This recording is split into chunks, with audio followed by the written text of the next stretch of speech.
बहुत दिन पहले की बात है। एक रामू नाम का लड़का एक दिन समुद्री जहाज से कहीं जाने के लिए बैठा और कुछ दूर जाने पर बहुत भयानक समुद्र घटना से बच गया और वो तैरते हुए एक छोटे से टापू पर पहुंच गया, जो कि वह टापू एकदम निर्जन और सुनसान पड़ा था।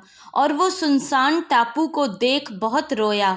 फिर उसने आसमान की ओर देख उसने भगवान से शिकायत की, अगर मुझे ऐसे ही निर्जन और सुनसान टापू पे भेजना था तो मुझे बचाया ही क्यों? उसी जहाज में मार देते तो अच्छा ही होता। फिर वो थक हार कर अब वो अपनी जिंदगी बचाने के लिए संघर्ष करने लगा।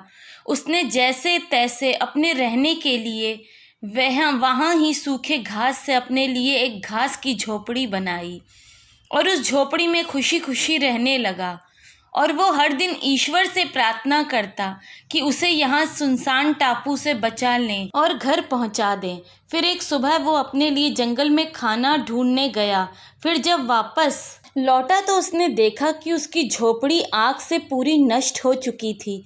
वहाँ केवल राख के सिवा और कुछ नहीं बचा हुआ था और केवल काला काला धुआं निकल रहा था। फिर वो अपने झोपड़ी को जला देख बहुत रोया और उसने भगवान से कहा, आप मेरे साथ ऐसा कैसे कर सकते हो? बचा नहीं सकते तो कम से कम मुझे इस टापू में चैन से तो रहने दो। ऐसे ही रोते हुए उसको नींद आ गई और वो बिना खाए ही सो गया।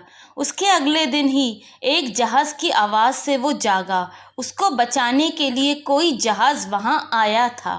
तुम्हें कैसे पता चला कि कोई यहाँ पर है? तो जहाज वाले ने जवाब दिया, हम इधर से गुजर रहे थे तो हमने तुम्हारे काले धुएं का सिग्नल देखा और हम यहाँ अपने जहाज लेकर आ गए। और इस तरह से राम खुशी खुशी अपने घर चला गया।